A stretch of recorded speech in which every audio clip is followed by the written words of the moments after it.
Friends, बात करने वाला हूँ कार की। जैसे कि हमारे सभी के पास में कार्स हैं आज, तो कार के जो एक सिचुएशन होती है कि अगर या तो आप लेके जाते हैं कार को किसी भी वर्कशॉप में या सर्विस के लिए तो आपका खर्चा कम आएगा। अदरवाइज आपको कार लेकर के जाती है तो नेचुरली खर्चा ज्यादा ही होगा।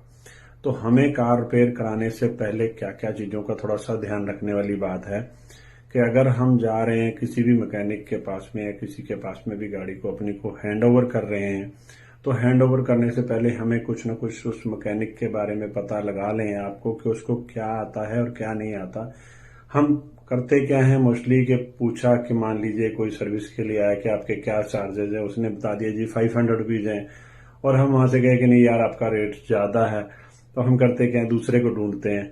उसने अगर 400 बोल दिए तो आपको लगता है कि यार ये 100 रुपीज डाउन आ गए हैं, और हम किसी और के पास जाते हैं तो पता लगता है वो 250-300 रुपए में कर देता है और हमें लगता है कि हमने सस्ते में काम करा लिया है। तो फ्रेंड्स, बताना चाहूंगा, अगर आपकी एक ब्रेक लाइट का बल्ब भी फ्यूज है और उस पर्सन ने किसी ने चेक नहीं किया प्रॉपर से, सर्विस प्रॉपर नहीं हुई, तो आपकी गाड़ी एक्सीडेंट भी हो सकती है। आपके अगर ब्रेक मारते के साथ में जैसे बल्ब जल जाता है पीछे, ऐसे मोस्टली पता नहीं चलता कि ब्रेक लाइट जली है या नहीं जली है। और जो पीछे आपके पर्सन कोई भी आ रहा है तो हमारे ब्रेक पे ऊपर पैर रखते के साथ में ही पता चल जाता है कि ये वाली गाड़ी रुकने वाली है, वो अपने आप को कंट्रोल कर लेता है। अदरवाइज वो उसको पता ही लगता कि इस बंदे ने ब्रेक लगाई या नहीं है, जब गाड़ी रुक चुकी होती है और एकदम से फिर ठा हो जाता है और एक्सीडेंट होने के चांसेस हो जाते हैं। तो हमें क्या देखना है कि जिस भी पर्सन के पास हम जा रहे हैं उसको काम आता है या नहीं आता। तो आप कुछ पॉइंट्स जो है उससे सवाल जो आप कर सकते हो कि हमारी गाड़ी में वो करने क्या वाला है, क्या क्या सर्विस में हो सकता है। आप अपनी सर्विस मैनुअल बुक में भी देख सकते हो। और यही नहीं है कि सिर्फ तेल फिल्टर चेंज करा और काम खत्म हो गया। तो हमें क्या वैल्यू मिलने वाली है और क्या पर्सन वैल्यू देने वाला है, क्या उसको एक्सपीरियंस है या नहीं है, ये सारी चीजें हमें देखनी है। तो आप जो भी हैं अच्छे मैकेनिक के पास किसी के पास भी जाइए। हो सकता है कि आपसे वो चार्जेस थोड़े नॉर्मल से ज्यादा ले, और जो दूसरे हैं वो हो सकता है कि आपसे कम हो सकता है उसके पास स्टाफ ना हो सकता है उसके कुछ ऐसी वैल्यू ना दे पाए आपको जो अदर्स और दे पा रहे हैं।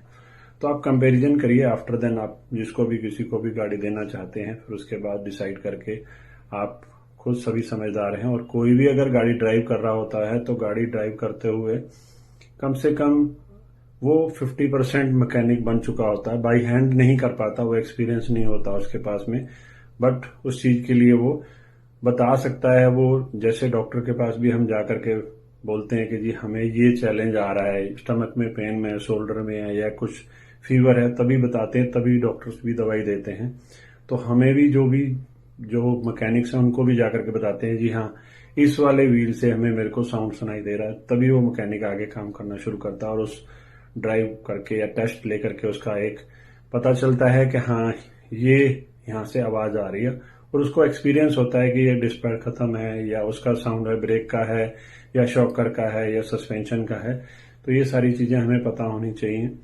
और सर्विस में मोस्टली लोग जो हैं इंजन ऑयल फिल्टर और प्लग वगैरह साफ कर लेते हैं, तो हमारी थ्रॉटल बॉडी से भी मैटर करता है। एसी का एयर फिल्टर भी बहुत मैटर करता है कि हमारी गाड़ी मोस्टली चैलेंजेस आते हैं कि आपकी गाड़ी की एवरेज कम आ रही है जी। तो एवरेज कम आने के रीजन जो है वो ये है कि आपके फिल्टर चोक हो सकता है, ऑयल अच्छी क्वालिटी का नहीं हो सकता, आपकी थ्रॉटल बड़ी गंदी हो सकती है, इसके स्पार्क प्लग खराब हो सकते हैं, प्लग वायर हो सकती है। एसी अगर आपका कूलिंग कम कर रहा है तो नेचुरली आपकी गाड़ी की एवरेज भी कम आएगी। तो हमें देखना है, ध्यान रखना है कि हमारी गाड़ी की कूलिंग अच्छी हो, और उसको मोस्टली जो है 1 से 2 नंबर पर ही हम रखें तो ज्यादा अच्छा रहेगा। क्योंकि कंप्रेसर चलेगा कूलिंग करने के बाद, आफ्टर देन कम हो जाएगा। अदरवाइज क्या होता है कि फास्ट पे चलने के बाद जैसे ही उसमें से हवा निकलती है वो ठंडी नहीं हो पाती और सिर्फ हमें फ्लो लगता है कि फ्लो ज्यादा है। तो फ्लो की टेंशन ना लें आप, सिर्फ हमें फील होना चाहिए कि ठंडा हो रहा है कि नहीं हो रहा। और जितनी भी कोई भी घर का या कोई भी एसी है वहां से जहां से भी हवा निकल के जा रही है उसमें से, तो हवा वो अगर रुक के जाएगी, स्लो आएगी, स्लो निकल के जाएगी, तो उसको ज्यादा से ज्यादा ठंडा करेगी और कूलिंग ज्यादा करेगा, उसका इफेक्ट ज्यादा आएगा और आपकी गाड़ी का कंप्रेशर बार बार कट ऑफ होगा, जिससे कि इंजन को रिलीफ मिलेगा, और इंजन को रिलीफ मिलने से कंप्रेशर की लाइफ भी बढ़ेगी, इंजन की लाइफ भी बढ़ेगी, और आपका उस कंडीशन में फ्यूल भी कम से कम लगेगा। तो इन सब चीजों को आप अगर ध्यान रख करके करते हैं, कितना आपका क्लच सही है, उसमें ब्रेक भी, व्हील कोई जाम तो नहीं चल रहा है, आपके व्हील बेरिंग स्मूथ हैं या नहीं है। तो मोस्टली सभी को हमें एवरेज अच्छी चाहिए। तो अगर इन टिप्स को आप यूज करोगे तो आपकी गाड़ी की एवरेज नेचुरली है कि बढ़िया आने ही वाली है।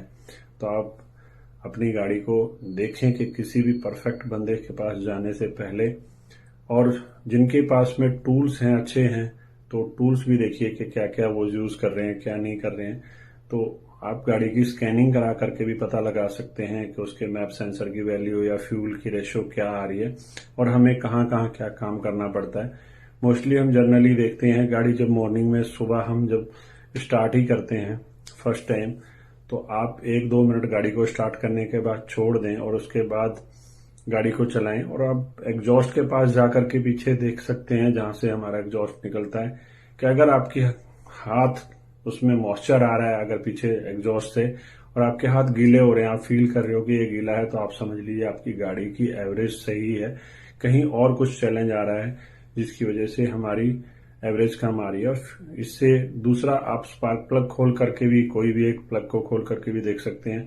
मोस्टली मैरून होना चाहिए, अगर व्हाइट है तो बहुत ही अच्छी बात है, और अगर ब्लैक आ रहा है तो नेचुरली है कि आपकी एवरेज कम है। उसके बहुत सारे रीजन हो सकते हैं, मैप सेंसर की वैल्यू वगैरह ज्यादा हो सकती है, या और भी सेंसर कोई काम नहीं कर रहा होगा, तो वो भी एक रीजन हो सकता है।